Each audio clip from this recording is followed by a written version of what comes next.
Hey, what's up, YouTube? It's Richie from Boston. It's the 2nd of October. It's the year 2020, or at least that's what they want us to believe.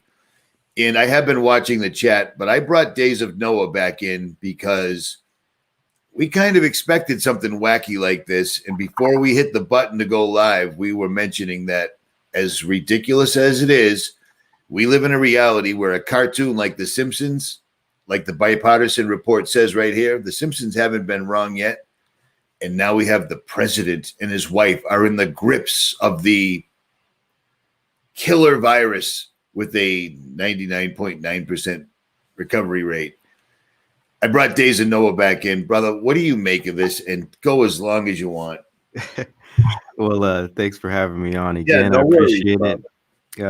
Yeah, man, this is a frustrating moment because on one side, we've been prepared for this type of psyop where, of course, they're going to use the life of Trump in some fashion to confuse everyone. But on the other hand, it's like, where are they really going to go with this? As we were discussing before this, are they just going to really, as you've stated before, if they actually dispatch Trump, everything's going to change immediately. I mean, they can roll out mandatory vaccines literally in a matter of days or hours because the president died. Yes. I mean, it's a good one. Yeah. So let me give you one of my theories. There's a lot of theories going on right now, especially from the blue pilled left and right. It's amazing how politics have changed society such that everyone, to a degree, has become some type of low-level, wet behind the ear conspiracy theorist, and it's just unfortunate because real conspiracy, fact-based researchers like ourselves are now lumped into this big pile of the conspiracy theory world, and it's also part of the whole programming and psyop. I understand that, but anyhow.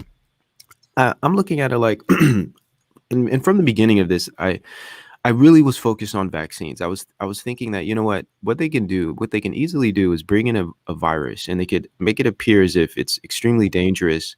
And it doesn't have to necessarily be extremely dangerous. It's more about the sentiment. It's more about the perspective. It's more about perspective management than it is about actual reality. I think we're aware of this now, especially living in this social media virtual world, hashtag movements and so forth. Entire real life things can change overnight based on a type of symbolic message. So knowing that, it's like, okay, well, they don't really have to show people dying. They don't really have to put out an actual disease that's killing thousands or millions of people. They could just put out the idea of one and put enough evidence, at least enough symbolic evidence before our eyes to convince us that it exists. And with that, all they have to do is get that approval, get the acquiescence from the public, the acceptance of all of this, the trust, right? Gain the trust of the public. And then all they have to do is push out a multitude of vaccines. And so from the beginning of this, and you remember I was a little on the fence. I was like, I don't know what this thing really is. But at that point, one thing I did know, whether it was what they were saying it was or not, I knew this was at least I thought it was about vaccines. And I was thinking, you know what, this could be all about the flu vaccine. This could be about them just wanting everyone to hop on board with the flu vaccine and use this COVID thing or corona or whatever as some type of influential measure to get people on board with just the general flu vaccine. And what we realized is, what has COVID turned out to be? Nothing but a flu. Possibly the whole time corona has never existed, and they've just been playing with us, and actually just the only thing we've been seeing is just the general flu. So really, they're just bringing in a new general flu vaccine under the guise of COVID, but really it's just an advanced and exaggerated or steroid level version of the flu vaccine that we might have taken in previous years. Now it's loaded, right? That's just one theory I have. Possibly they're just moving everybody to they want everyone on a general annual multi-jab a year, everyone. And if they could just get everyone to agree to take a flu vaccine, I mean, what's the difference? Right? What's the difference? You're driving me crazy. Sorry. Well, here's the deal. Let's look at these few things real quick before I forget. So the president and his wife have contracted this deadly virus that has a 99.9, according to the CDC, 99.9% survival rate. So I don't even, apparently the masses can't see this because this is the cdc.gov/coronavirus/2019 HCP planning. It shows the numbers right there. This isn't a deadly virus in any way whatsoever at all. Now, to say that it's just going to bring in some new type of a vaccine is short selling the information that you yourself pulled up from places like Profusa, from places like Inovio, where this is a groundbreaking, unprecedented, never released on humanity biometric tracking system that monitors your vitals, can be updated wirelessly, et cetera, et cetera. Well, those are the technologies outside of the vaccine itself. They're going to bring those technologies in with this new vaccine. What I'm saying is the vaccine is going to be under the guise of some type of flu vaccine, but actually with that, they'll be bringing in all of this new fourth industrial revolution technology. I was going to say that. No, I wasn't. I'm just kidding. But this is utterly insane. The Department of Defense, Bill and Melinda Gates, all these people working together with companies left, right, and center. And I mean, come on, man. DARPA approached Profusa 6 months before this whole thing broke out, then 2 months before Event 201. I mean, how could you possibly do that for something that was organic? You know what I mean? Like an act of God, cleanse the land, pandemic strikes. How could you know this was going to happen and have these things ready in time? Do you know what I'm saying? Yeah. It's clearly strategized, and it's being orchestrated and rolled out as if it's literally coming off of some outline. It's just the thing that gets me is how is it the mainstream people can't see all these numbers? Look at this. This is ridiculous. 0.00003%. This is a non-event. This is an absolute, utter non-event. I listened to two doctors doing a live stream the other day, and they basically said the same thing. It's a non-event. If you don't turn on your television, I've been saying this since day one, there is no event in any way whatsoever at all. Everything is fine. Everything is fine except for all the stipulations and protocols the government is enforcing on people. There's still millions and millions and millions of people out of work. I mean, we're almost at 70% of small businesses in the United States are done. They're done. I mean, what do you make of this? Well, I think it's all psychological, man. You're absolutely correct on how is this possible. And we've discussed this before. I think it's just the perception of a potential threat and the power of fear. So for instance, if you look at CNN's post about 10 hours ago when they first covered this story, listen to, there's Don Lemon asks, he's speaking with two individuals, and there's a woman that speaks. I actually I captured some of the footage. I might use it in an upcoming video, but anyhow, just listen to the way she speaks about this. And it gives you the perfect example of why the population is behaving the way they are, because her language and her delivery is the same language and delivery that has been given since February or say March, right? It's like she says it twice. He's suffering from a deadly disease. And I know they're purposely using this type of language because what this does is it anchors in the mind, and it starts to associate different things in each individual, and it sticks with people. And if you keep repeating these words, they become anchors, and those anchors are connected to emotions and fear and all of these different things. So what happens is people, it's like, and of course it's cognitive dissonance, right? Because at one end they could see these numbers and realize, well, these numbers don't look very bad, but I'm hearing all of this language and I'm seeing all of these stories about this and that on the news. And so they have this cognitive dissonance. But what wins over? The emotions, right? The fear wins over. And I think that's really what it is. Of course, compliance is a part of it too. People just they want to adhere to what they're told. You know, a lot of people, especially today, unfortunately, don't think for themselves. They don't really know how to. we've been rendered this way through many things. We've discussed this for months now, but I don't know, man. And of course, I think people have fallen away from the truth. They're no longer in touch with God. They're not putting their faith in Christ, and of course, everyone's not a Christian, but even Christians are falling for some of this stuff, man. A lot are.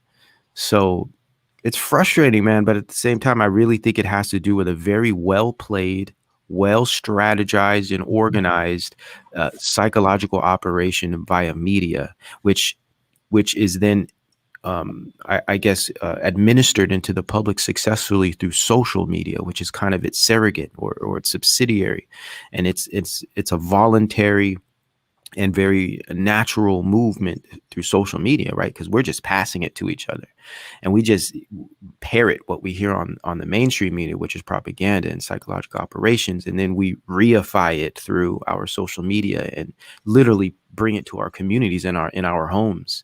So it's just a well played, almost MK Ultra level mind control paradigm that we're seeing here, in my view. Without it, it's MK Ultra. Excuse me. It's MK Ultra worse than we saw on September 11th, in my opinion. And September 11th, if everyone recalls, was brutal.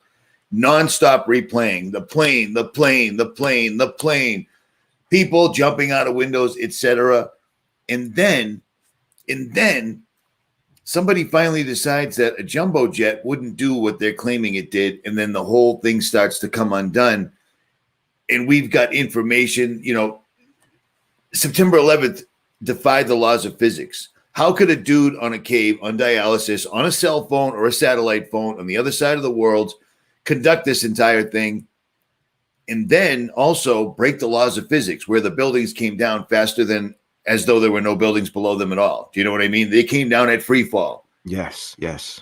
People still either just refused to look at it because it's just too big. And like everyone in the chat right now, Days of Noah, Bellstar 60, kept secret 35. We all know that once you see it, you can't unsee it. Once you see the truth, you can't unsee the truth, and it changes your entire life. And I think people are afraid of that. They just want to do what you've been talking about ad nauseum. Stick with the conveniences, stick with the television, their daily routines, et cetera, no matter how detrimental this is to their entire existence, their families, everything. And this one, the powers that are pulling this off are also the same people that are showing us. They're the ones, they own the CDC, and yet they're showing numbers like this. I mean, it's insane, man. It's insane. Anybody that has anything going on whatsoever between their ears can look at this and go, why do I need to get a shot from the military for something that's 0 to 19 years old? It's 1, 2, 3, 4. Is that right? Richie's getting old. His eyes suck. 4 zeros and a 2. 0.00002 infection rate. Well, if you know anything about numbers and statistics, then that number right there is nothing. It's just there is no infection rate, and it keeps going. You have to be 70 plus years old to actually lose a couple of zeros, and it's still absolutely nothing.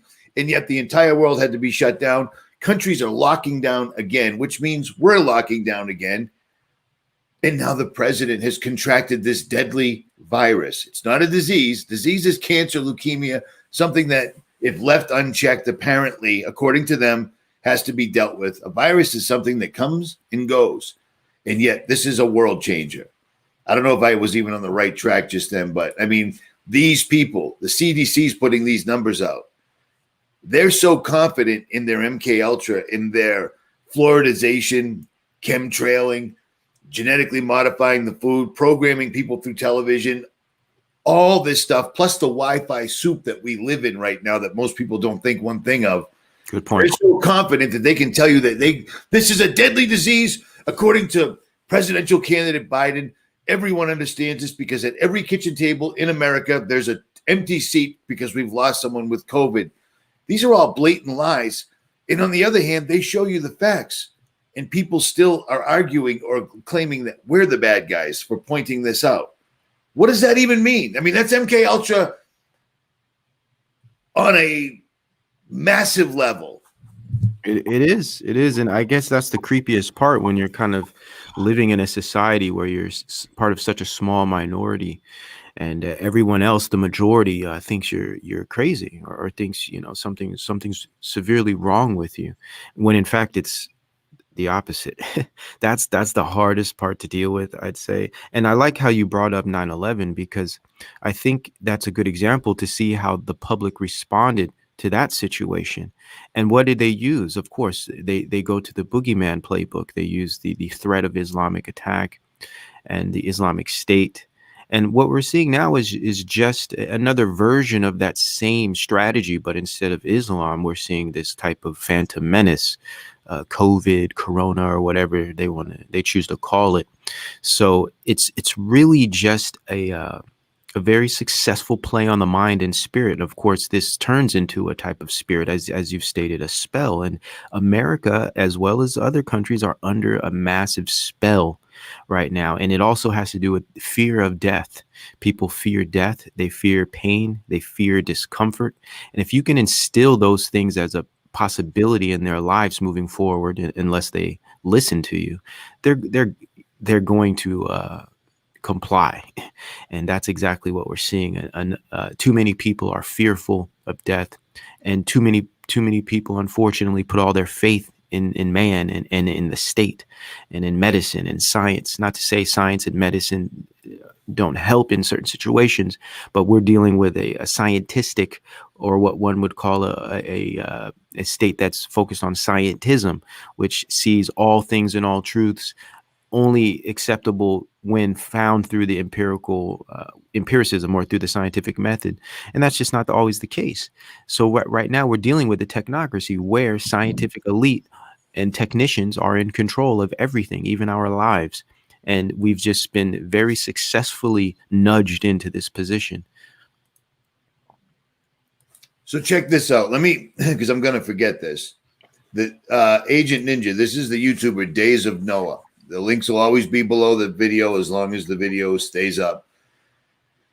I find this strange that this entire thing happens 33 days before the election at a full moon, and it's not what I wanted to do. Stand by. It's also, I got it up here someplace. It is here we go.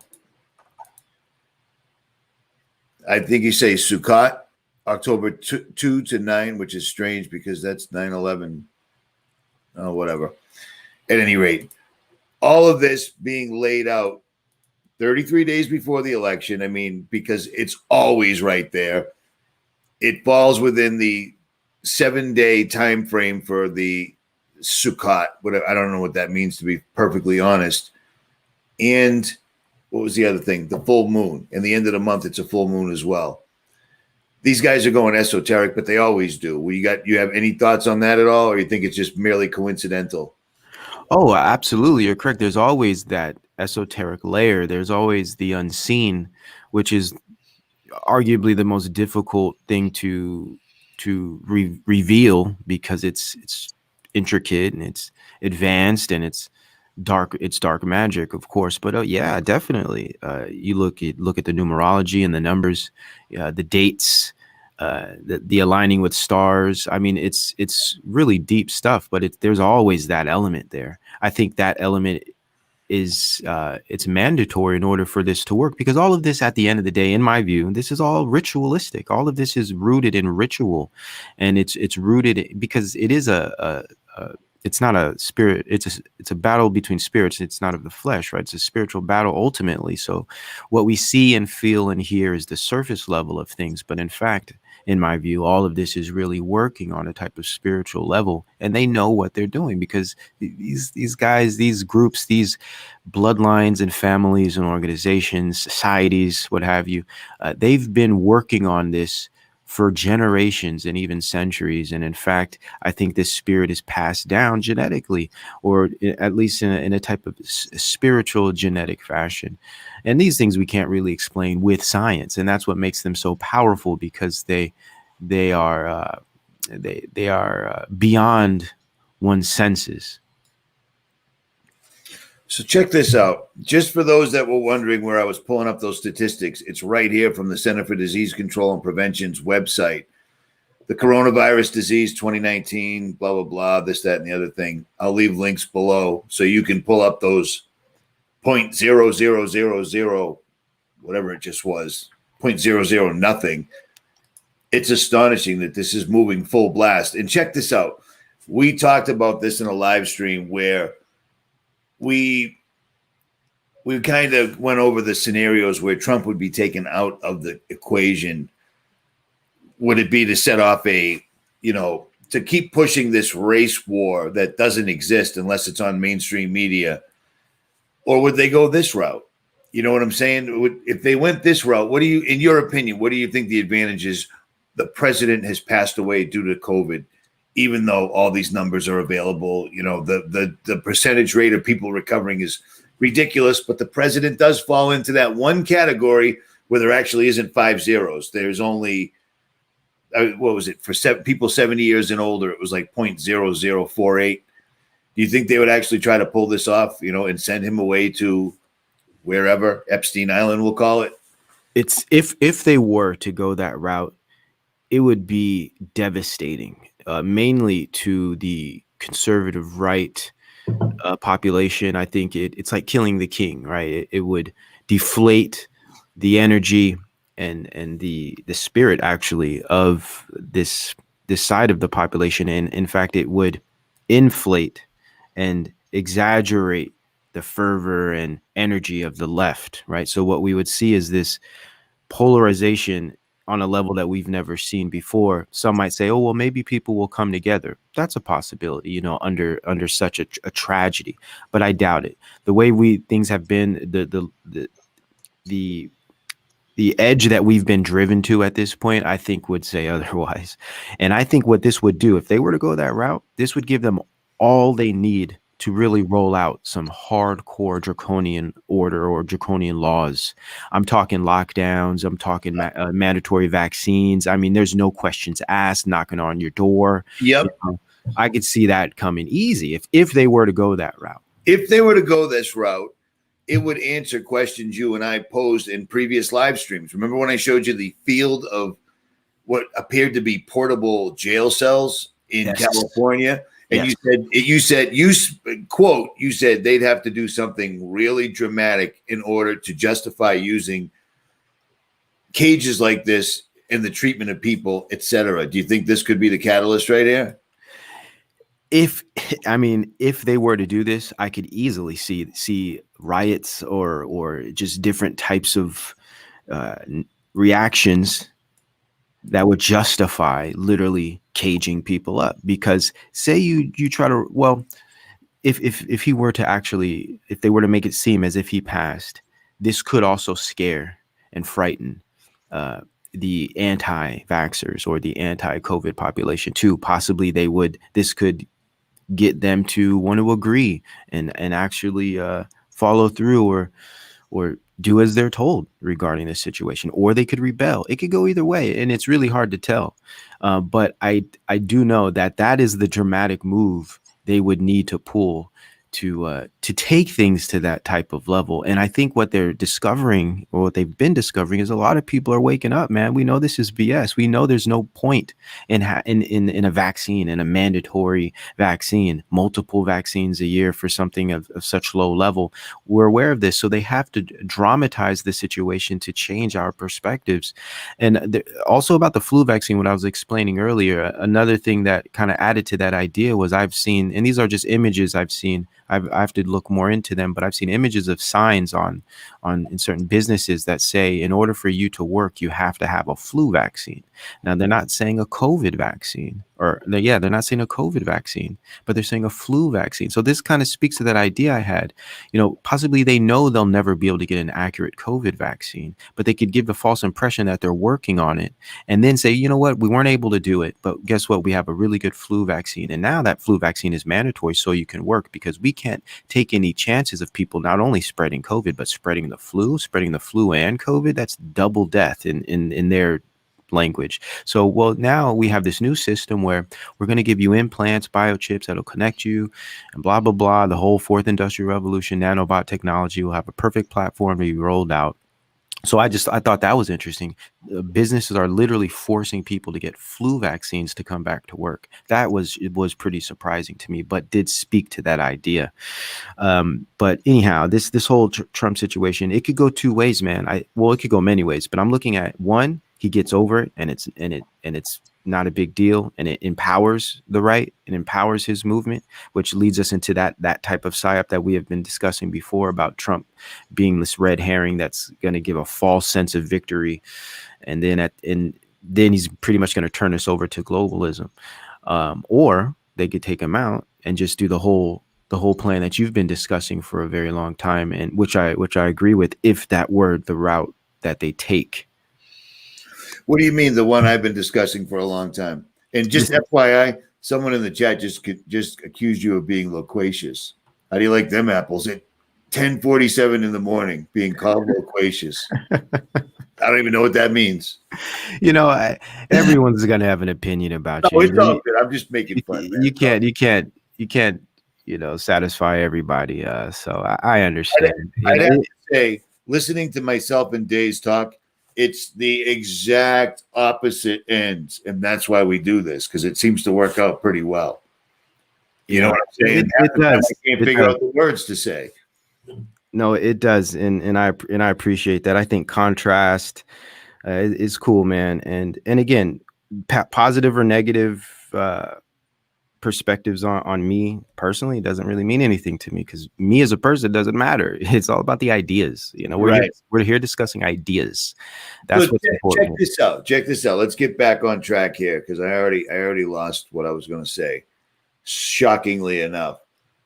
But do you think they will pull this? Do you think they will try to go for this? And let's erase that one.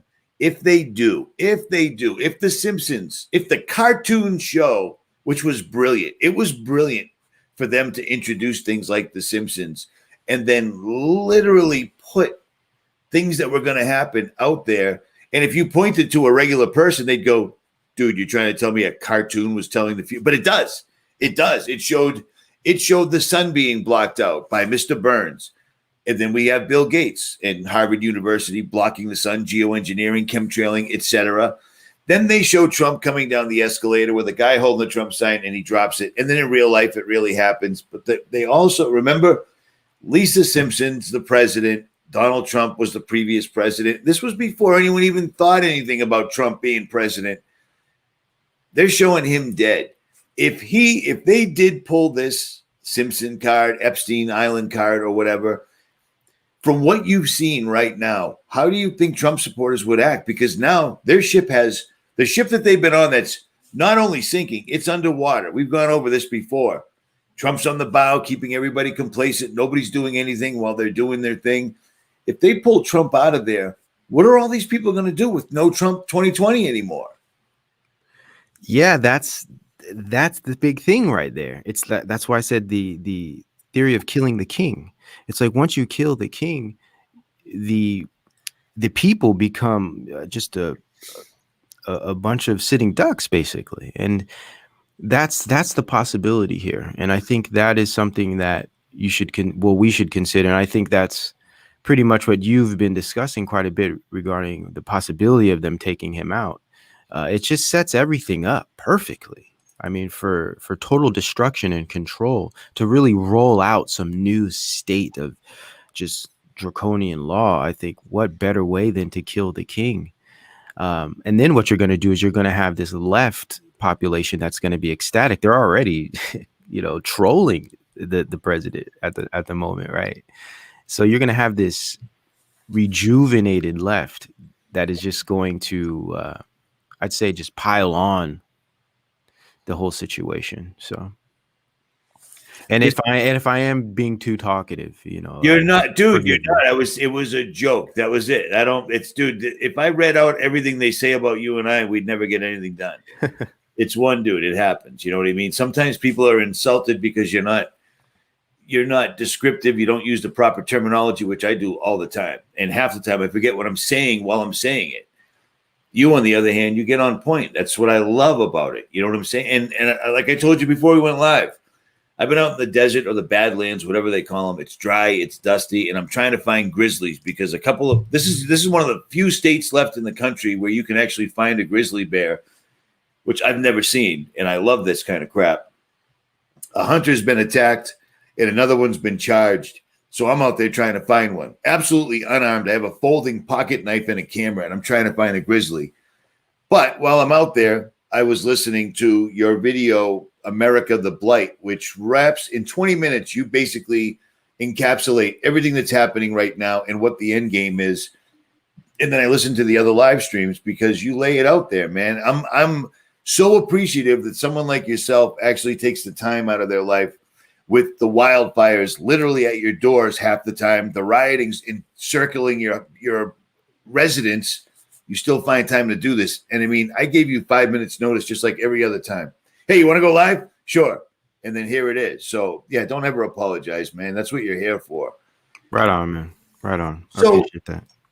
this is one thing I don't even know why, but I've been bringing this cover up from the Economist magazine, and it says the world in 2017, because it absolutely fascinates me how they laid it out. This was for years and years, YouTube channels that were phenomenal at decoding Enter the Stars, Scariest Movie Ever, Face Like the Sun, Nicholson 1968. They would go through these covers every year when they came out and try to decode it, because these are owned by Klaus Schwab. These are owned by Bilderberger's World Economic Forum people. This is their magazine. They always put some sort of crazy symbolism on the cover, and we would try to figure out what it meant. But this one always stuck with me because it was the first time they actually had the nerve to put tarot cards straight up. So it links them directly to the esoteric. It links them to the other side, in my opinion. And what they put up was insane.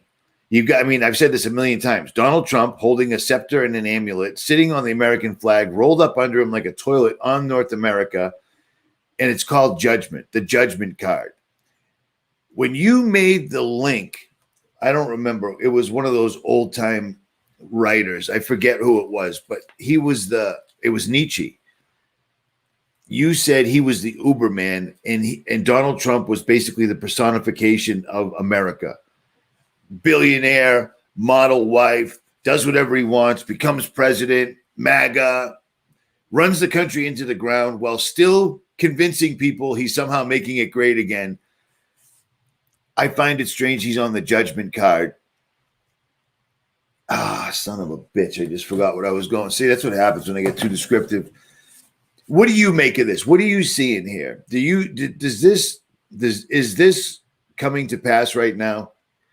Well, as far as the tarot and the esoterics of tarot, it's far beyond my knowledge and my understanding to I'd say accurately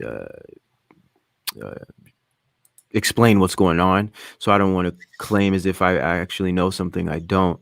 But what I do know that this alone gives us a clear understanding that Trump is going to be a big part of the future of America. He's just not the president. He's actually going to be a big part of where we're going. And I think that is just clear, seeing the position he's in, sitting on the earth, the Judgment card. I mean, these are just very basic observations. But what have we seen over the first term? We've literally seen the entire country turn on its head.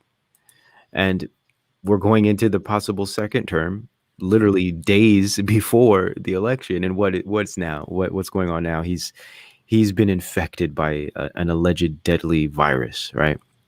So it's such a confusing and multi-layered psychological operation that even those of us that are researched and studied still are humbled by this, because it is Satan's work, and he is extremely clever and deceptive. But I was thinking of that the other day, just off the cuff real quick. I was thinking that the other day because it's just absolutely astounding to me that the president has contracted this deadly virus. But then when you simply go over to cdc.gov/COVID, 0.0000, it's a non-event. And it boggles my mind how people are believing this lie. And then it does come into my mind that Satan is the father of all lies. It was the first lie. It would make sense. But it just seems, I don't want to say hokey, but when I tell people, like, I'll say something like Decker, and I'll be like, dude, it's a spell. And I'll always follow it with the disclaimer. I know that sounds ridiculous. I know it sounds childish, fairy tale-ish, but the great deception, the great delusion, how did these people, it boggles my mind that these people, when Trump became president, when this reality show actor billionaire became president, somehow a great majority, or at least what the mainstream told us, a great majority thought he was one of us. Trump's just a regular dude. He's one of us. He's cool. He's with us. He's for us. He's one of the many billionaires that are perpetrating this on us right now. And people still watch him destroying the place or allowing it to be destroyed. Because like you said, the president doesn't have the power on his own to turn anything around. There's too many cogs in the machine. Yes. But at the point we're at right now, where if we're on a ship, we're not taking water, we're underwater. They're still thinking this is going to somehow turn around, man. It blows me away. It just blows me away, man. I don't know. I think a lot of it also has to do with the fact that I'd say larger portion of individuals involved in all of this, a larger portion of the society, hasn't really experienced anything tragic on a national scale, right? The generations that are predominant at the moment are fairly spoiled and privileged, and I would argue stuck in a type of contentment of virtual reality and materialistic comfort. And when you have that situation, it's hard for individuals to really perceive the idea of major national tragedy and the workings of that. I feel like these generations haven't suffered enough, haven't suffered on a grand scale, haven't experienced any type of national tragedy. So I think it's hard for them to even realize that this thing is possible. It's almost as if we're living in some American fantasy, American dream, if you will. And it's like, we're going to win, we're going to win no matter what, And I think that's just a foolish kind of fairy tale like perspective that we've learned through our media and consumer culture, and our lack of any real challenges in as far as our nation is concerned. I mean, if we did have the 9/11 situation, I guess the nearest tragedy would probably be something like Vietnam, but I mean those weren't on our land. That war wasn't on our land, so it's a bit different there. But overall, I just think we are, as a people, we're extremely naive in many ways, and it's to our detriment. So I'm going to show you this. Just it's still the same topic, but it's a little bit off. On my BitChute channel, I posted an interview with Dr. Thomas Cowan, another MD who's come out. And this one's strange because I never heard of him, which doesn't mean anything whatsoever at all. But he wrote a book, and it's called The Contagion Myth. And Barnes and Nobles was carrying it. And, of course, Amazon refuses to, because Amazon loves freedom and a democracy and whatever, But he straight up shows what so many other doctors have shown, that this isn't even – it's your body – just like the earth has seasons. The trees are beautiful and then they die. The earth's rejuvenating itself. It comes back. We're made of the exact same thing the earth is. The exact electricity, water, minerals, etc., etc. From all the doctors I've had on and from everything I've had to read since this entire episode has shown up this year, your body gets sick. You cannot contract a virus from somebody else sneezing or coughing in your face. It doesn't work like that. So masks right off the rip are out the door. This doctor wrote a really, really good book on this, and he explains the exact same thing. It's amazing to me that, again, the headlines today are the president of the United States and his supermodel wife have both at the same time, because that's very convenient. Both of them contracted it out of the blue. Here we go. And meanwhile, there's more and more information coming out, basically backing up the fact that this is not only impossible, implausible, it's just not happening. Have you had a chance to listen to anything Dr. Cowan said as of yet?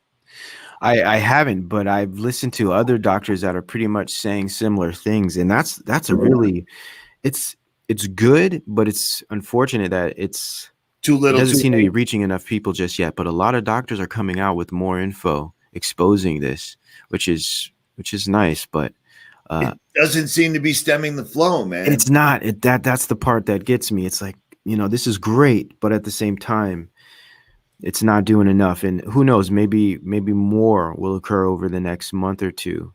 But now with this situation, everything is going to be put on the back burner because they've created a new drama. They've put forth a new tragedy to keep everyone's attention.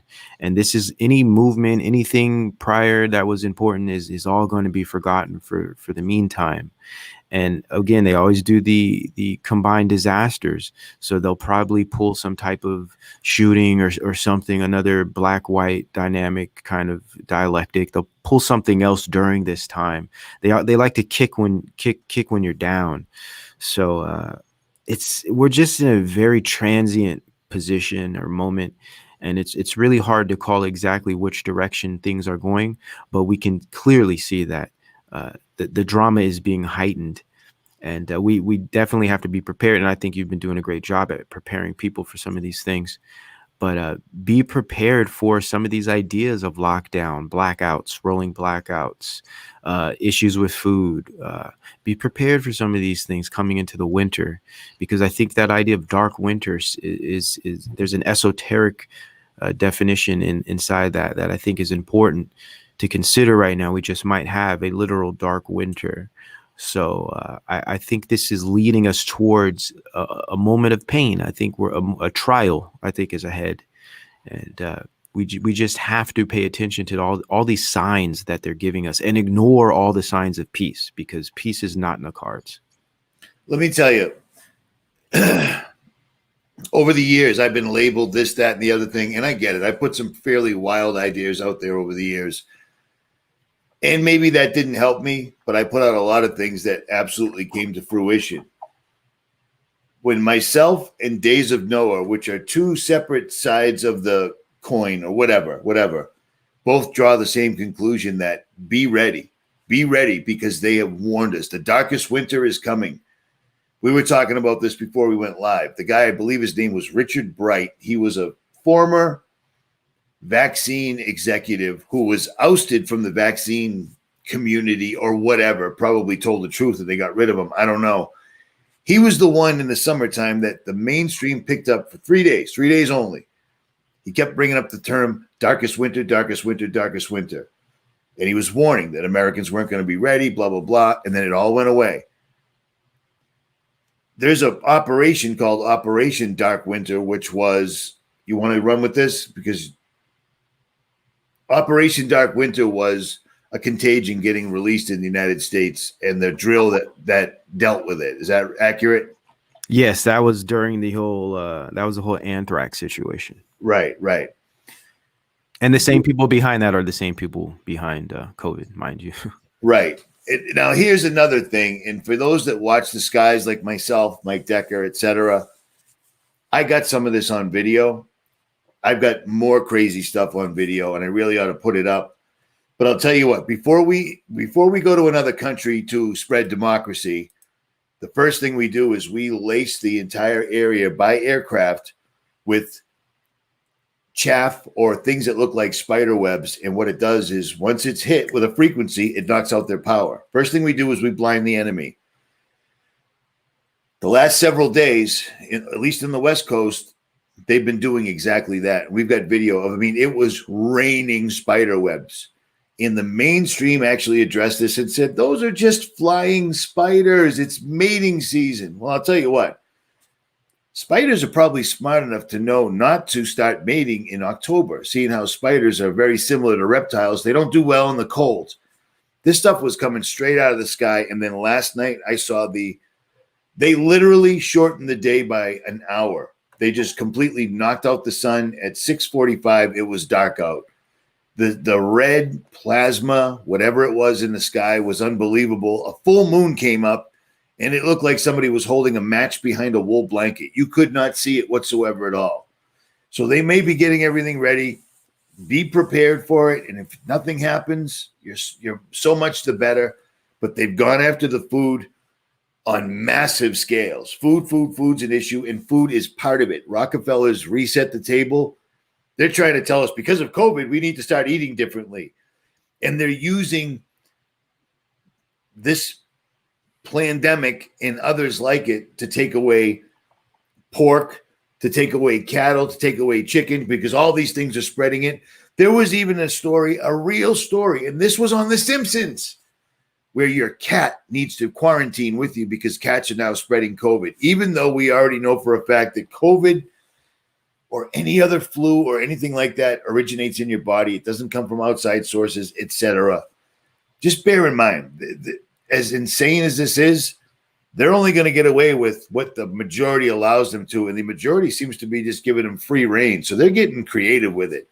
You know, I think we have to be comfortable with that too, because I don't think that's going to change, especially when you Or do realize the majority of the population is stuck in their ways and will not really wake up to this. So I think that's not to say we just give up, but we have to be comfortable with the fact that this is probably what's going to happen. A lot of people are going to suffer in more ways than one.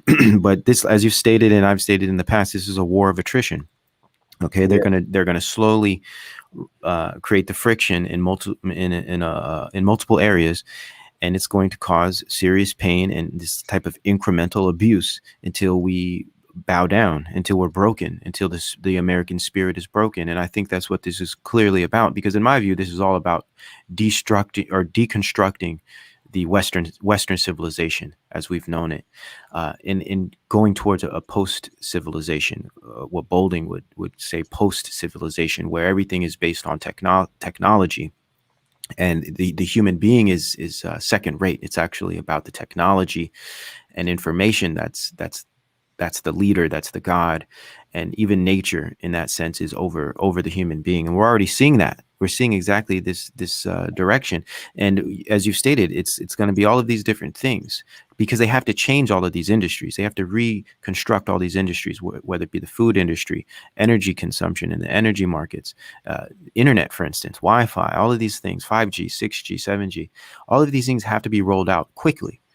In all of these futurist books, especially the recent ones, everything has to be pretty much structured by 2025. 2025 is their year. When you look at all the benchmarks that they put in their data, 2025 always seems to be that goal of having things somewhat structured and solidified in a fourth industrial revolution manner. And we are going into a new revolution. We're having a new industrial revolution right now.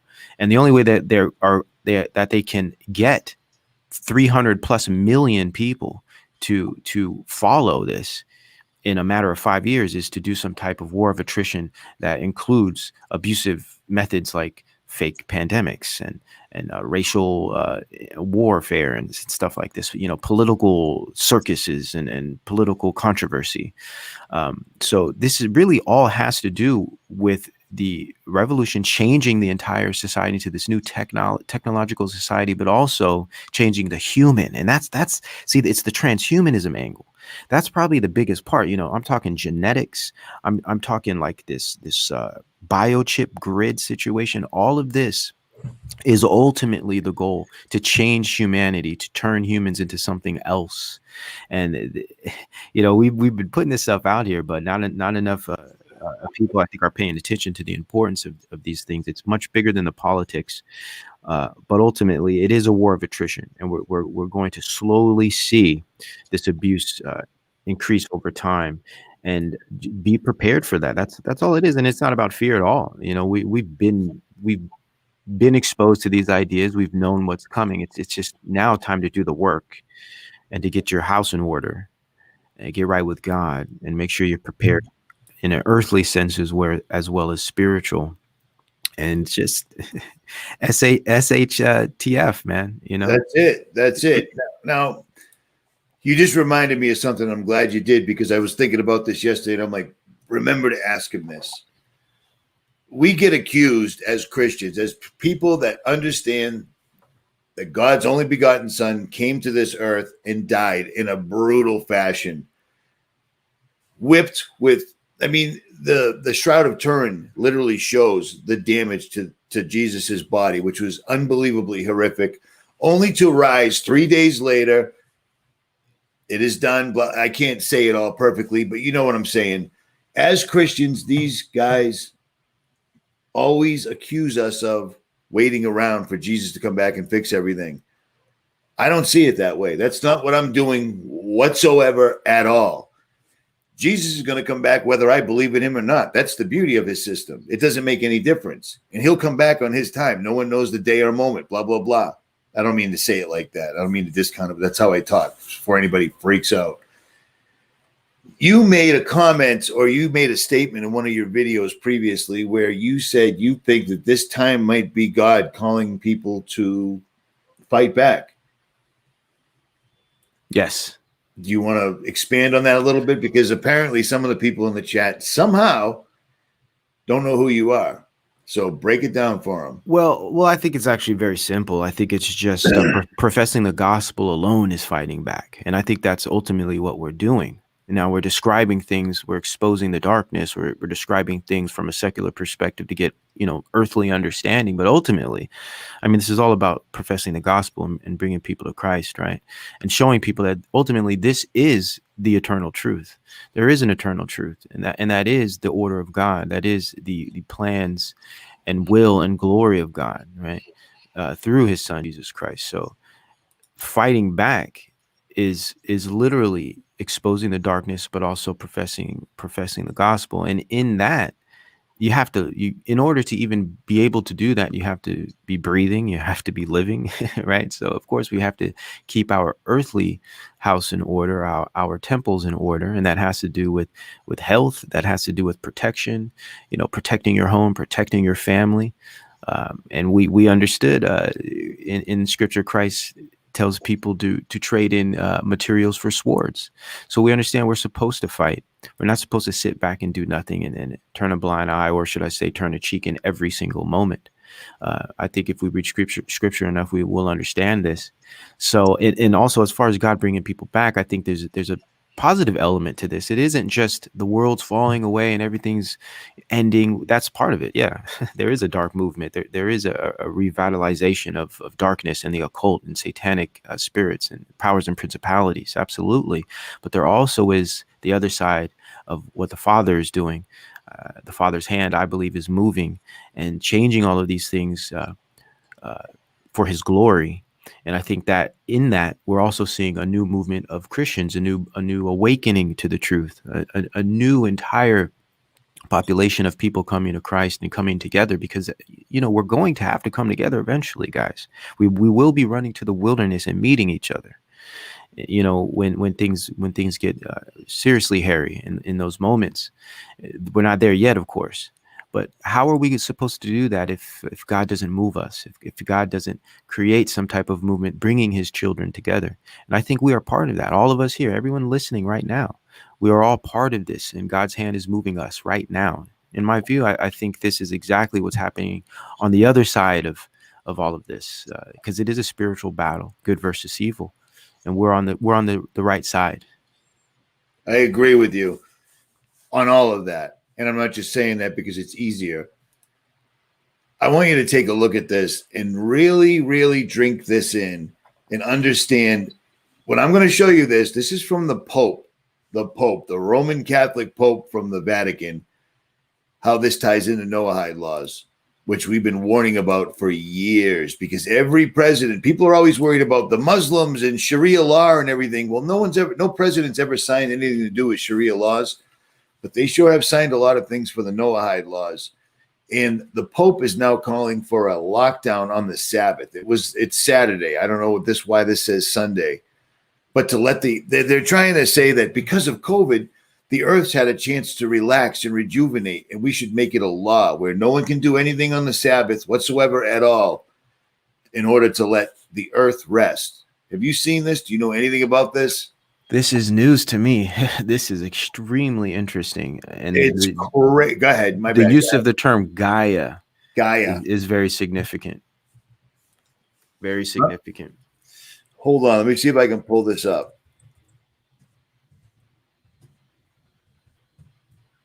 Stand by. Yeah, here we go. Green Sabbath. Wow. Yeah. Wow. Mm. I mean, for the Pope to be using terminology like that should be incredibly disconcerting to Catholics, but I don't think they see any of this, man. This is huge. This is huge because what this is bringing together the false religious aspects of our world, bringing it together with nature, with the Agenda 21 sustainability movement. And what you're finding here is, especially, this is big, especially with this idea of Gaia. This is like the neo-pagan utopia. This is exactly what that is. It's the mixing of technology and nature with religion, but a pagan type of pantheistic religion, right? Where it's rooted in something that's not of God. You know, this is very interesting. I want to look more into this. I will too. I just came across this probably 20 minutes before we went live, so I didn't have a chance to get into it. But as soon as I saw it, I wasn't shocked. I wasn't shocked. I couldn't believe it, but I wasn't shocked. I don't know if that even makes any sense. I know you don't like to do this, but let's do a little speculation, and we're going to base this on, I can't pronounce his name. I followed this channel before I even made videos. I don't know how to say that. I don't know how to say that. Kijani Amari? Kijani Amari? I guess Kijani Amari, AK? Maybe. That's how you say it. He has a very similar style to yourself. He's very well researched, and he covers everything that's going on and ties it all back to, it always comes back to Obama being the leader of the New World Order. I think we've touched on that before, but you got any thoughts on that? We have. And, I've always kind of, for a long time, we've always felt this had some significance, and I've yet to really throw it away. I think it's still a very interesting theory. It's really hard to say, but it definitely seems to be the case that Obama embodies everything that the New World Order is looking for. If you think about it, if you see where things are going regarding all this race stuff and regarding the progressive direction, this is Obama on paper. Basically, it's pretty much everything he stands for. He represents this kind of though some people call him black, he's more so multiracial. He's kind of this mixture of what some might believe America is, in that sense of a melting pot. But he represents all the progressive views. He's a great speaker. He's powerful in many social, cultural ways, and he can easily be a leader of. I could easily see him leading some type of global or United Nation type of situation. So I think it's a very strong theory. It's yet to fully be tested, but I think it's extremely strong. It's one theory that I wouldn't just say is it needs work. I think it has enough evidence to give it some stability. It's deep. I've seen a lot of people talk about this. It's deep stuff, but a lot of it could be just very well put together connections that might not necessarily be or have causation. The correlation is enough to get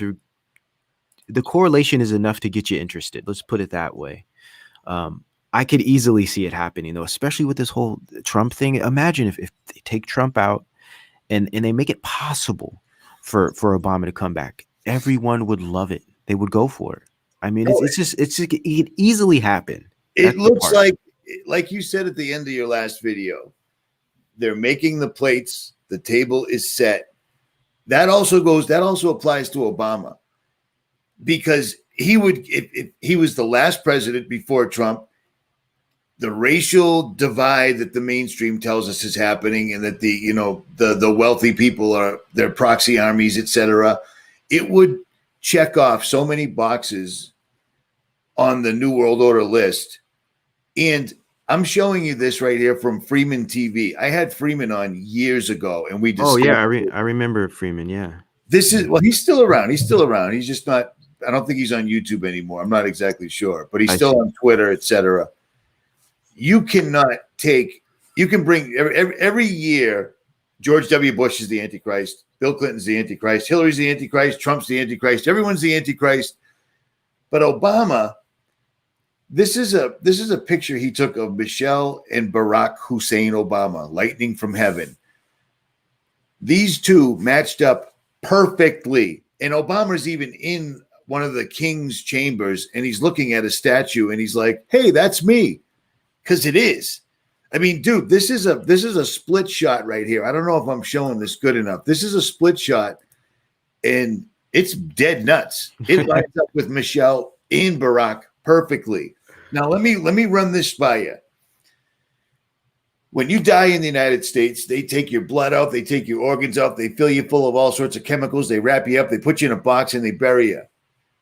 Because we can't do technology like they did when they mummified people, where the actual DNA was preserved. And if 2,000 years later, people could figure out how to, 2,000 years later, if people could figure out how to do DNA and cloning and etc., they could bring it back to life. Well, lo and behold, we can, and they may have. Do you see what I'm saying? Oh, yeah, I do, man. That's just creepy, man. It's creepy, but it's stuff. true. It's true. Yes. We don't have the technology to do it now, but they did 2,000 years ago, and oddly enough, it would make this viable again. Yes, and Obama don't go away. He doesn't. He's never gone away. His policies, his spirit, I think, is still here, and it's never really left. It's definitely that spirit that's leading this type of progressive movement. That's for sure. And I know he's playing some type of role outside of the spiritual aspect. I'm sure he's playing some type of role. We do know he's part of Netflix, which is probably the biggest MK Ultra program going. And real quick, because you're the one that told me about this, during the lockdown, who enjoyed the most, who benefited television cable wise the most other than Netflix? Netflix got more views on the wackiest, creepiest shows ever. And then it turns out that Obama's hand is back there once again. Mm-hmm. I didn't know that, man. Yep. Yeah. Netflix was having a field day during the lockdowns. I mean, yep. It's just amazing how much power that company has. And it's really just about attention. It has the attention of the masses. And that's the greatest currency right now. I agree. And when Obama showed up, I mean, what an absolute. It was just the most.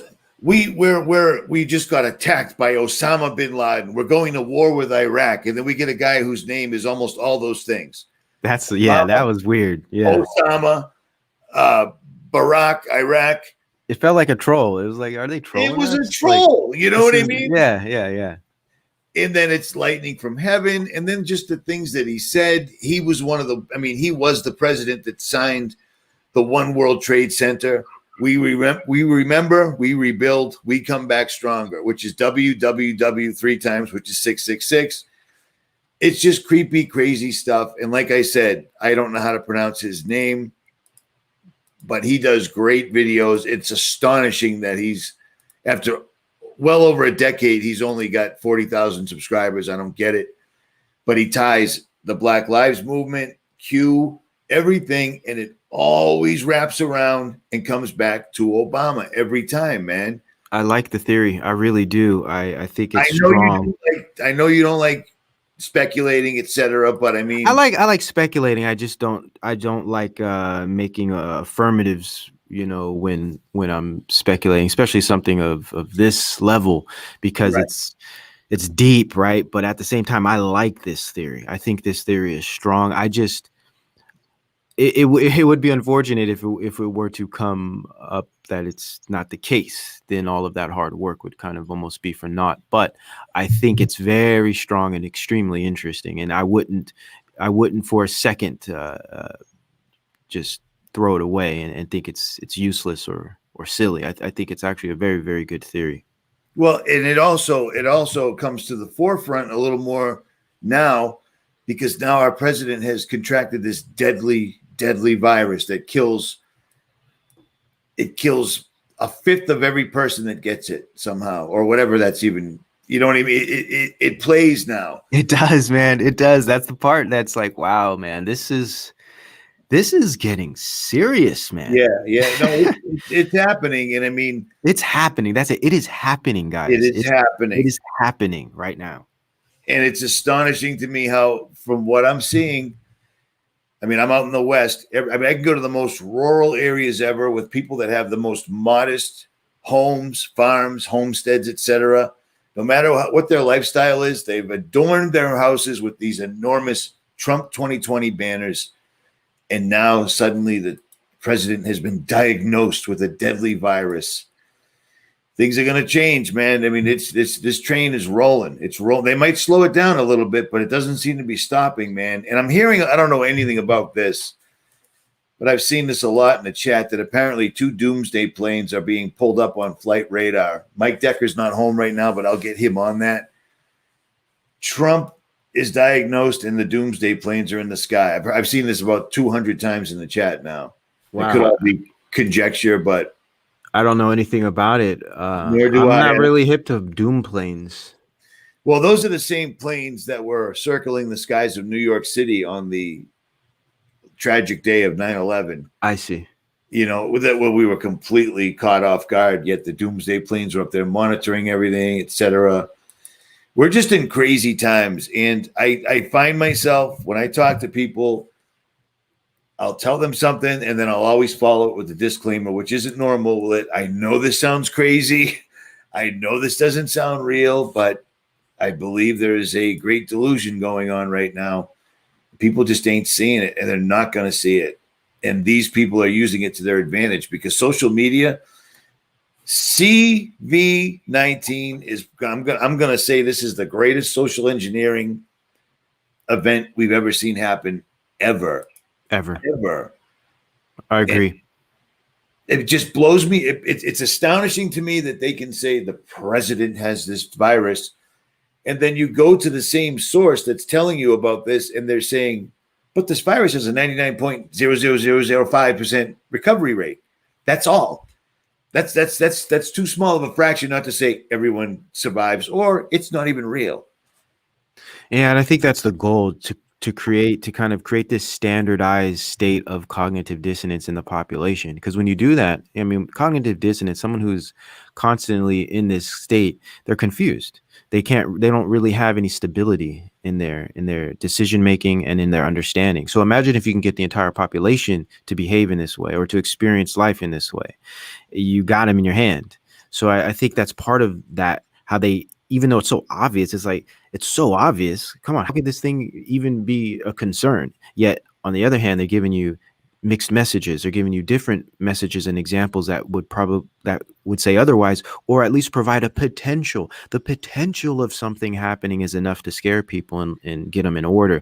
So I think this is really just about breaking down people's ability to reason for themselves. And of course, this is further exacerbated when one doesn't have any belief in God.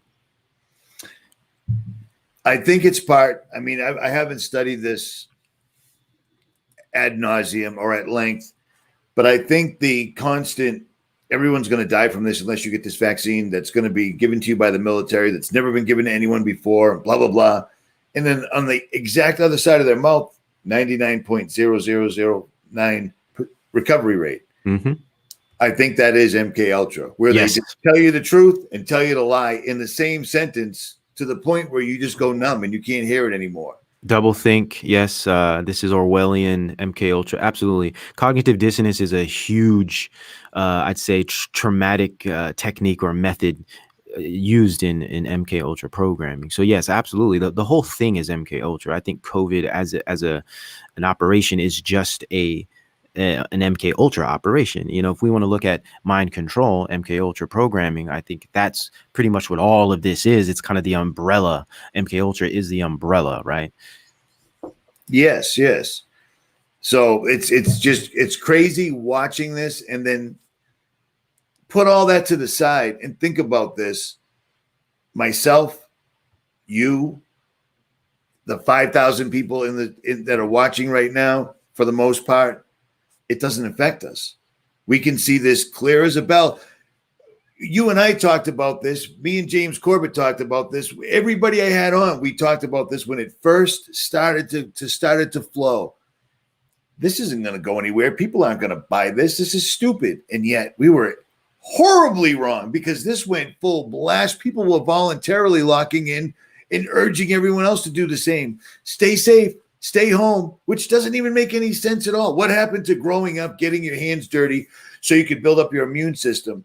Well, that went the same way as you are what you eat. You never hear that on the mainstream anymore. You know what I mean? They don't want you to think about that, because if you are what you eat, you're a bunch of things you can't even pronounce. Well, you can. You're pretty decent like that, but it's crazy how they got everybody to buy into this. And now this goes back to what you and I again said before. Even if people did suddenly realize that this was like, you showed them something that just clicked to them specifically, where they went, oh my God, this is a hoax. They can't let go of it because their ego won't let them, because they've been buying the bullshit for, what are we going on now? 7 months? Their ego won't let them let go. You know, I've been wearing a mask. I've been washing my hands. I've been acting like a jerk. I've been jumping through hoops, and this was all fake. Their ego won't allow it, because social engineering built up the egos of everybody with selfies, with video, with all this stuff. Do you agree with that or no? I do. I think there's definitely the psychological aspect, which is this type of inflated ego or stubbornness, right? This stubborn, unmovable ego of the general pop. But also, when back to your idea of the spell, which I think is brilliant, is the fact that we could confirm that by just addressing the idea of sigil magic and the idea of symbolism and signs and signals. And I think they've done a great job at implementing this sigil magic into the society to cause further invocation or further possession through ritual. And one of the main rituals we see is the mask wearing, which is a perfect sigil, right? It invokes fear and worry. And also it invokes faith in science, right? It creates this type of science god, right? And then we also can look at the way that they've put their sigil magic, their symbols and signs all over in everyone's workplace, in all of the restaurants, all of the public areas, corporate buildings, stores, marketplaces, bus stops. I mean, anything civic has the symbology of this alleged phantom menace. So what this does is it's ubiquitous. It spreads so far that it's everywhere we look, and this kind of creates an environment. And when you have this, when your environment is created in a way that induces fear, or that kind of shapes your perspective, there's no really getting outside of that, unless you think for yourself and you have a decent thought process or a thinking capacity. And of course, you believe in God and you know the truth. You know where all of this is headed. Outside of that, you're going to just be stuck in this bubble, this symbolic bubble of this alleged virus, and you're going to be moved by that. And I think that has a lot to do with why so many people are taken by this, because everywhere they go, they're seeing signs. I got to put on a mask. Thank you for wearing a mask. Be sure to keep your distance, this and that. It's kind of like they've created this model. They've created this strange model that we're living. It's like a model home. It's kind of like these miniatures. You see a miniature and it's kind of created. It's like we're living in a miniature that's been created for us to kind of shape our perspectives. We're living in this false environment, not just the false reality of the virtual world, but even our physical world is false right now, man. All these signs we're seeing everywhere. I can't go anywhere without seeing some sign telling me to wear a damn mask. Yeah. Or out some sign reminding me to keep my distance. Or wash your hands. Or wash my hands. These are all different forms of signals and signs and sigils that exacerbate the spell and form this ritual. We're all playing a ritual when we step apart from each other, when we give each other that space, when we put our masks around each other, or when we'll lift our mask up to cover our full face when we decide to speak. These are all parts of the ritual. We're all literally playing out the ritual together. And I think this is what actually spreads this spell, so we all kind of have the same sentiment because we're all stuck in this place. It was amazing to me, and this is another one of the many times I've been wrong. I never thought they'd be able to pull off tricking people in the heat of the summer, the worst time of the year, to go, oh, now you do have to wear a mask. And they even thought about trying to pull the goggles off. Remember that? But the mask, they did. Come on, man. People are wearing. Oh, it blew me away that this could even be a thing, and it's amazing how many people I've seen that are straight going for it. I've got the dirty looks, even out in Wyoming, even out in the middle of Utah, Colorado. Colorado's particularly bad, but I mean places you'd never expect. This is a dude's wearing cowboy hats and spurs and such, and they're wearing masks. I didn't think they would go for it. Common sense would tell you if you were going to have the mask, it's at the beginning. And then all the time elapses, and suddenly you're not seeing, like, the gas guy still works there. The girl at the corner store, the postman's still the same. The neighbors are all still alive. Nobody's gone, yet there's a pandemic that I can't see. Well, let me turn on TV, and then I'll see plenty of it. But it amazed me that people bought that hook, line, and sinker. Not only is it part of a ritual, but it was also a litmus test for, you can't come here. You can't be in this building. You are not allowed in this particular part of Earth right now because you're not wearing a piece of paper on your mouth. Very good point. That amazed me, dude. But it shows that when it comes time for the vaccine, we're going to be in the same boat all over again, except probably many times worse. Many, many times worse, if I had to speculate. Litmus test is a really good term. I think that's exactly what the masks were. Well, sure. It was also part of a ritual. Everything they do is multifaceted. Yeah, multifaceted. All of these things play a role. I mean, we could look at things psychologically, spiritually, politically. All of these things have their role, culturally, socially. There's all these different aspects, but I think that's a really good one. And I also noticed that the masks were the foot in the door technique, or litmus test, to kind of see where people are at. How far can this go? And once that became normalized and even standardized, now by law, okay, they actually, through legislation, this has now been implemented. So that was definitely a litmus test and foot in the door technique for further types of draconian law. And that's really where all this is truly going at the end of the day. Austerity, right? Just more and more austerity. Right. And and with the cowboys and these individuals in these rural areas, the thing is that their environment is changing around them such that they have to believe it because the environment is giving them signals to believe it. Why would my environment be lying to me? Why would all of these people, it's just an orchestrated, organized effort, which creates a false sense of cohesion. It creates a false sense of reality. It's just because all of these people are working together doesn't mean it's right. It's been orchestrated in this fashion, so people just buy in because everyone's doing it. It's everywhere I look, and it's brilliant. It is. It's a brilliant ploy because nobody wants confrontation for no particular reason when you're just trying to live your life in the new normal. So you have to go along with this. I don't, but I stay to myself for the most part. You know what I'm saying? But I can understand how people everyone else is doing it. I don't want to deal with anybody. I have to go to this place. I have to do this thing. They've made it, like we said originally, the government's not necessarily doing it. It's the corporations. Well, those are one and the same. They're indistinguishable in my eyes. Yes. The government and corporations are the same thing. The revolving door is now just gone. It's just a free for all. It's a plutocracy. Absolutely. A plutocracy. That's exactly what I was going to say. No, it wasn't. I don't even know what that word means. But at any rate, I like what Richard B says here. Very, very good point. This is actually something that I thought myself early on. For a reason. Very, very good, man.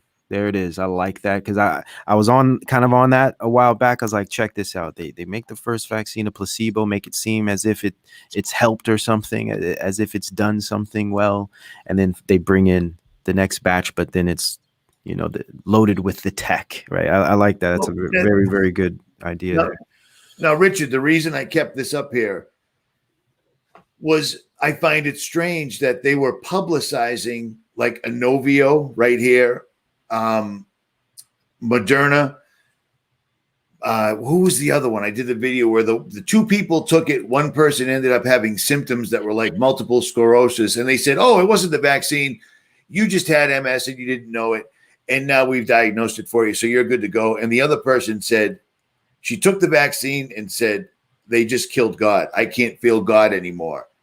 I found it strange that the same people that own the mainstream media also own the vaccine companies. It's all one and the same.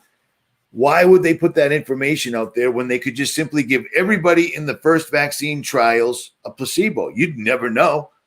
You know what I mean? But instead, they did the opposite. What do you think of that? Do you know? Did I say that? Does that make any sense? Yeah, that's it. That's very interesting, and I think it's a great point that you bring up, and I like that because what we will find is nothing ever goes exactly how it should logically go. Right? They always seem to kind of throw in these little confusing contradictions, and I think they do that in a way that makes things appear legitimate, makes things appear real. Because if they were to follow the logic, especially the simple logic that we can conclude based on their history, then we would be correct in everything, right?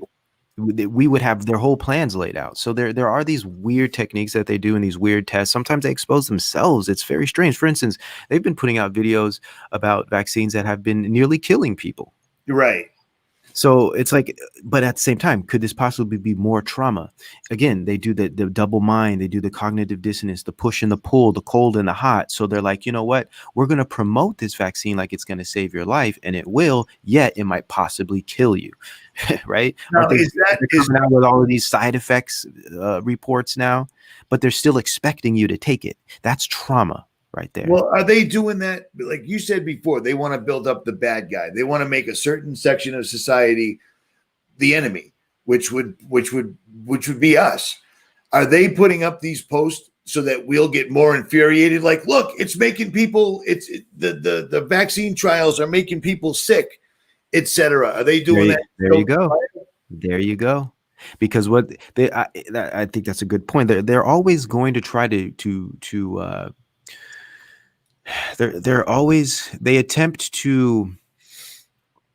they attempt to pull us in certain directions through triggering. They want to trigger us, and they know how to trigger us. Sometimes they put out stuff that they know we're going to jump on. For instance, I think this a big part of this whole Trump being infected thing is just to stoke this conspiratorial flame. If you go online right now, everybody got a different conspiracy now. Everyone's a conspiracy theorist now. And this is exactly what they want, because this breeds confusion. This poisons the well. This throws out the baby with the bathwater. And that's exactly what they want. That's what Satan does best, is confusion and deception. And that's what all of this is. So there's multi-layers to this. We're never really going to get it all right. They're definitely not going to play it as exactly as we say it. But the placebo idea is very interesting to me, because I think if they could get people to trust the vaccine, more people will take it. And if they do a placebo and no one gets infected, or should I say no one gets injured by it, they would easily take the second one and not know what's been slipped in the drink, if you will. So on that note, if they were to give everyone a placebo and it's fine, excuse me, I'm dying of my own ridiculousness over here. If they gave everybody a placebo, everything was fine, and then slipped them the second one, I've been kind of the school of thought that everyone has to choose to take this, because if you don't take this vaccine in the New World Order, you cannot buy, you cannot sell, you cannot participate. You probably can't leave your house, and chances are men with guns will help you and take you to a place for your own safety and quarantine you indefinitely until you decide to finally take the vaccine. Yes. That would kind of make me think they couldn't slip one by you like that. But I could be wrong.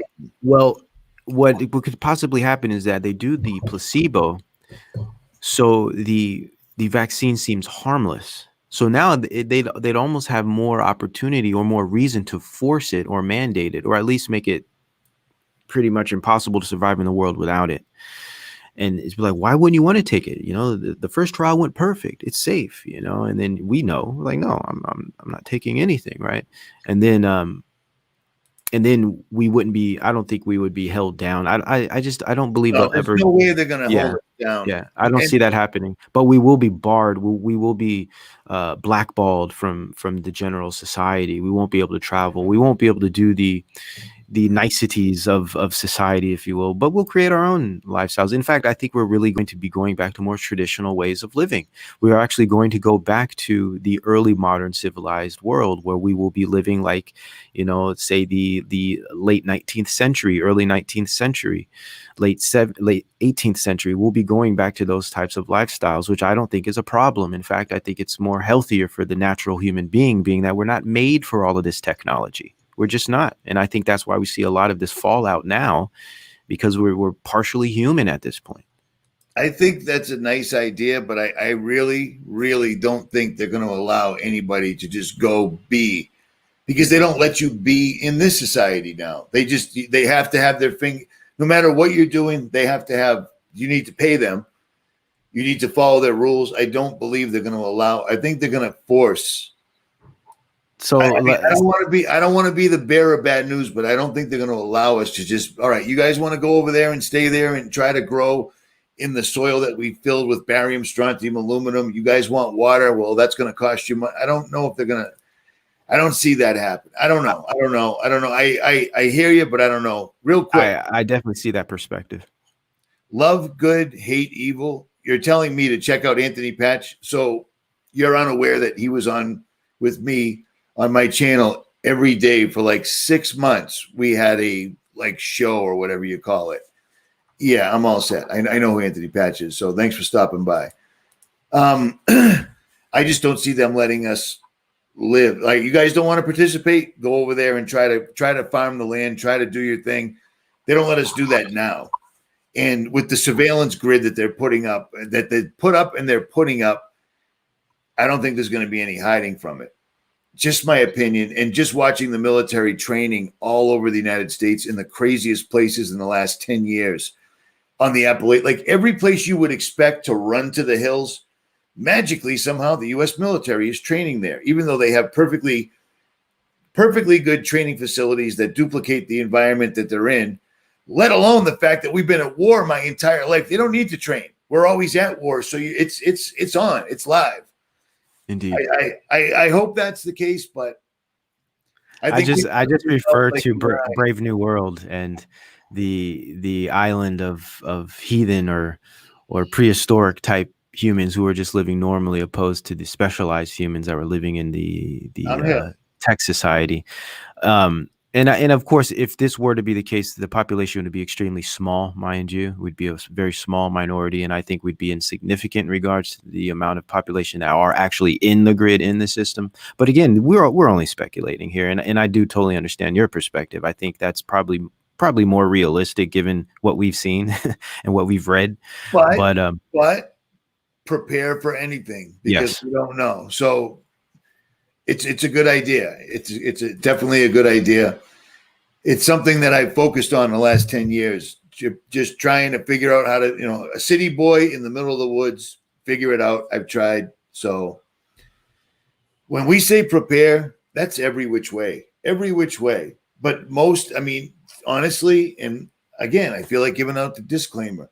It seems like the further and further we get into this, the more and more I speak about God and God's plan and Satan's plan.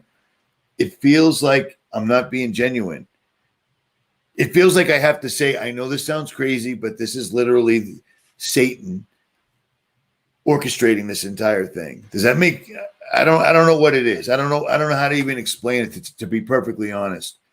Yeah, I know what you mean. I just think a large portion of people they're so far removed from these ideas. We are so far removed from God that it's hard for us to a general population to bring up some of these ideas without qualifying everything. So I just think that's natural given the environment where we live in, the society we live in. It's anti-God. It's the Bible is obsolete. There is no devil. I mean, these are generalized or general forms of Yeah. thinking today. So I think that's just a natural reaction to that. Here's the it's amazing that we're here, but if you just go back, if you just reel it back 10 years, we talked about this before, having transgender drag queens in every small town in America, the smallest farming towns in America, having drag queens reading to your children, and then the television telling you how good that is for your children. People letting that slide. We've let so much slide that we're sliding straight down right now, and people still aren't catching on to it. Slippery slope. Absolutely. Big time, man.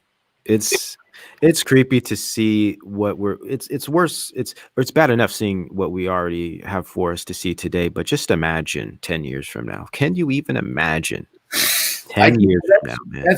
I can't imagine. I'm finding it difficult to fit in regular society since this entire thing broke. Now I can't imagine 10 years. I can't imagine. Because I can't either. You said this before, how you understood the kids that are participating in these protests, that turn into riots, etc. You understand where they're from because they're from ultra liberal parents. They're from the drug culture. They're not, I shouldn't say drug culture. They're from an entirely different ilk that we were brought up in. Imagine if there are any kids in 10 years, because we're watching the rates dropping exponentially, and COVID played a big part in that. Last time I checked, there's already 500,000 less people being born because of COVID. Well, imagine that in 10 years. You know what I mean? But imagine what the people's mindsets are going to be in 10 years if this continues to play out the way it's playing out. People are going to be afraid to touch each other. Masks are going to be a mandatory thing. They're already selling, and they're back ordered, those big, stupid plastic hoods. You look like you're on Mars if that was a real thing. Oh, man. I mean, great point. Insane, dude. It's going to be insane. And the reason I say I can't imagine it, even though I've many ideas, many potential potential possibilities or potential effects, but I can't imagine because we've never seen something this distorted. We've never experienced the result of such trauma in our lives. So it's hard to really know exactly. But I will say there's going to be this a generalized sense of severe mental and spiritual disorder in the population. What someone you would pull today and say is extremely disturbed will be the common man at this time. And you're right, it will be a smaller population. There might not be many children had at this time due to the obsession with virtual should I say virtual experiences. We'll just say that, instead of actually having physical experiences with people, which is the only way to make children. We will resort to virtual experiences mainly, as well as the idea of pandemics that are going to keep people away from each other and fearful of each other. Contamination, we're going to become germs in our own home, and that's frightening to imagine. But that is where we are headed, and as Christians, we need to be aware of this being part of the grand scheme of things. But that definitely is the future moving forward, just based on what we're seeing now. Unless some drastic change happens that we weren't prepared for, or not aware of, we could definitely see a dark future, a new dark age, I would say. You had mentioned that. You might be able to expand on this better, but you had mentioned that sex with teenagers was being replaced with likes and thumbs up. Yes. Do you remember? Can you expand on that just a bit? Because I'm watching the chat. It seems like a few people are still confused on this. We're already at the point where people would rather just have gratification through electronic device than actual interaction with another person. Well, absolutely. And as sexualized as our culture is at the moment, you'd be surprised, but this is an actual fact, that the younger generations, mainly Gen Z and the millennial generation right now, are having much less intercourse than any other generation. There's actually a term for it. It's fail. I can't seem to remember the exact term for it, but it is a real thing, and there is almost a dearth of sexual interaction between these generations, and the reason being is virtual reality. They're actually considering or practicing eroticism, which is basically just masturbation is huge now, and many are not actually having any physical sex at all. In fact, they are living through, and when I say likes and shares, or not necessarily shares, but more so likes and followers, it's more so we're so detached from reality. We're so detached from the material world that we're now living in a virtual one for the most part, especially with the younger population.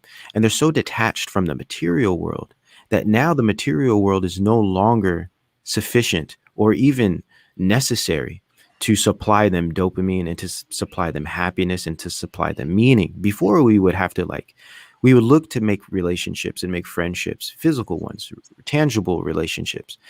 With the younger generations, this is subsided due to the mass, or I'd say the heavy exposure to this type of virtual reality.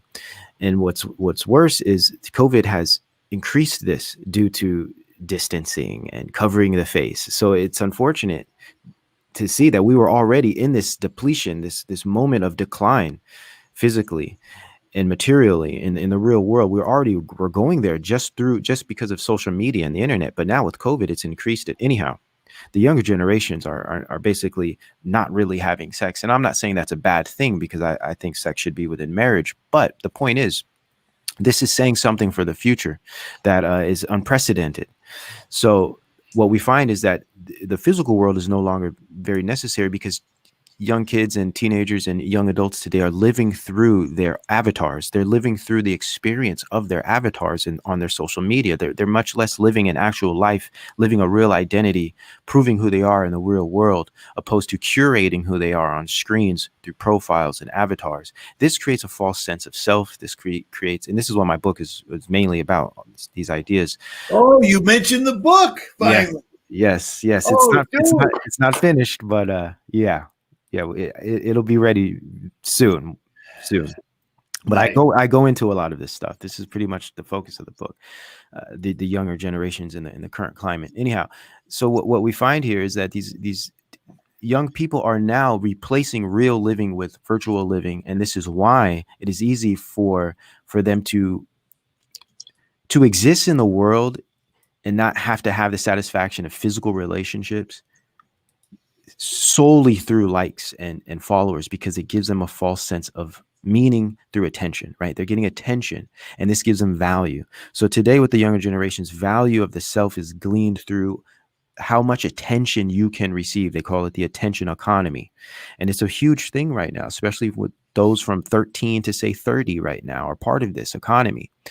That's why it's very healthy to not be on social media in this fashion. Now, research is different. Sharing truth is different. I'm talking about this type of socializing only through like Instagram, and living out your life through pictures and images of yourself, and gaining value of yourself through the response you get from others. This is the part that creates this unhealthy lifestyle, and that's what we're seeing with the youth today.